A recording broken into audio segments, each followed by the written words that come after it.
ఈ రీల్లో మనం directive principles article 40 నుంచి 43 వరకు ఒక ఫ్లో చార్ట్ ద్వారా సింపుల్గా నేర్చుకుందాం చూడండి. రైట్, ఫస్ట్ ఏంటంటే to organise village panchayats like units of self government, అదే ఆర్టికల్ 40. సింపుల్. ఇప్పుడు విలేజ్ పంచాయత్స్లో ఎవరు ఉంటారు? అబ్బాయి, అమ్మాయి, వాళ్ళ పిల్లలు, వాళ్ళ డాడీ ముసలోడు అంటే వాళ్ళ తాత. సో వీళ్ళకేం కావాలా? Right to work. కానీ ఈ వర్క్ ఎట్లా? ఎడ్యుకేషన్ ప్రొవైడ్ చేయాలా, ఈ ముసలోళ్ళకి పబ్లిక్ అసిస్టెన్స్ ఉండాలా. ఈ మొత్తం అంతా బ్లాక్ ఆర్టికల్ 41. అదే to secure the right to work, public assistance. So సింపుల్గా చెప్పేశాను. ఈ ఓల్డ్ ఏజ్ అంతా. 42 ఏంది?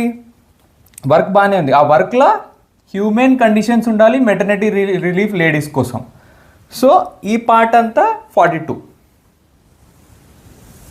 ఇది 41, ఇది 40. క్లియర్ కదా? నెక్స్ట్ 43 ఏంది? ఈ కండిషన్స్ అంతా బాగానే ఉన్నాయి, కానీ వాళ్ళు ఫైనల్గా పనిచేసేది ఏంది? శాలరీ కోసం.